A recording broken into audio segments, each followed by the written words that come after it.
a very good definition, I think, of intractable conflicts. Conflicts based on ethnic or racial, national or religious hostilities, crossed with developmental inequalities, a very important point, that have a long history and a bleak future. That sounds a bit pessimistic, but the reason we are here is exactly that. Two things characterize intractable conflicts. I mean, there are many others, but I picked up two in particular because they are relevant to peace education. One is dehumanization.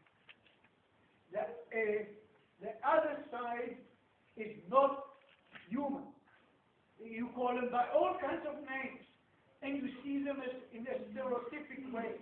Soldiers in a helmet, that's them. Or an Arab in a jalabia eating onions with his camel, okay, and he is not smart as we are, he is not sophisticated as we are, stereotypes. And by the moment you begin to use stereotypes, you dehumanize the other side. The second element is delegitimization. Their aspirations, their history, their beliefs, their identity is not legitimate. It's not real. Golda Meir, once our prime minister many years ago, once said, what do they want? We are all Palestinians. In other words, there is no separate identity to be given legitimacy. And I can give other examples of where the other side is delegitimized its existence, its everything. And if it is not legitimate, so you can do away with its particular identity. And as Gershon said yesterday, our conflict, but not only ours. There's somebody who analyzed the Rwanda conflict of, about 14 years ago, and analyzed the same way. These are mainly conflicts of identity, not just interest of water, government, independence, soil, etc. The second thing that characterizes intractable conflicts is there is a strong sense on both sides of being threatened. They scare the hell out of me, they want to kick us into the ocean. Or they scare the hell out of me because they want to do away with us. They want to kick us out to the Arab states or take any other conflict. And I'm not talking particularly about our local conflict. What I'm trying to talk about is about intractable conflicts in general. But they have very many common characteristics. So here are the two characteristics: dehumanization and delegitimization in the sense of threat. And if there's a sense of threat, you react, and we don't listen anything. So, given this background, what does peace education in principle, in essence, what does it really try to achieve? Sure, changed attitudes, changed hearts and minds, changed stereotypes, prejudices, etc. But beyond that, or if you want, underneath that, is, in my opinion, the main goal is to learn to give legitimacy to the collective narrative of the other side. Not to agree with it. It's fine if you agree with it, but it's not the requirement.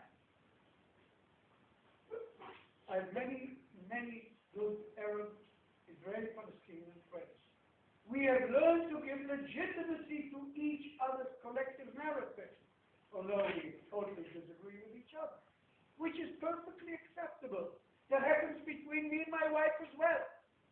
I don't know if there's anybody married around here. There's nice resume. Nobody may have read a book about it. This overall goal breaks down into three sub-goals. If you ask me why three, I'll give you three reasons. One is to acknowledge one's own role in the conflict. A very difficult thing. It's not you individually, and it's not necessarily today. But what did we, capital W, what did we do to the other side 10, 15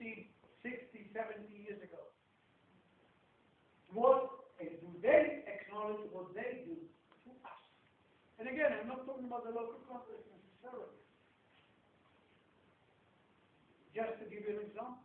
Until this very minute, between the Philippines and the Koreans on the one hand, and the Japanese on the other hand, relations are not as good as they might have been. Because Japan to this very day does not acknowledge what it did to the Filipinos and the Koreans during World War II. And it publishes every year again high school textbooks, and not a word is mentioned about what they did to the other two nations. And the other two nations are not forgiving. All they really want is not compensation necessarily, nothing more than the Japanese standing up and saying, yes, we did. Not in our generation, 2 generations ago, but we Japanese did it. When Israeli teachers and Palestinian teachers met in a project here which was studied by a colleague of mine, Ifat Knowles, it was very interesting. They had a common goal, and I'll speak about it a bit later, to write a school curriculum about the environment. Wonderful common goal, not political necessarily, clean air, clean water, storage, etc. Wonderful things, tasteful things. Palestinians started, but then they said, you know what, before we go on, let's stop for a minute. Let's go back to 1948. Let us hear what you have to say about it. In other words, we expect you to acknowledge what happened in 1948, which we call Nakba. The Israelis crawled under the table. They were unprepared, they became defensive. Acknowledge what we did? Let's talk about what you did to us! And of course, the whole thing collapsed. Acknowledgement is a very different thing, but an absolute necessity to realize, and we talk about it in a minute, that we are wonderful. However, on Mondays and Wednesdays we are not. The second sub-goal is to develop empathy for the other side. Be able to humanize them and see that they deserve, as we do, they deserve empathy as well. And the third one is to develop non-violent disposition and behavior. Let me go over each of them quickly. To acknowledge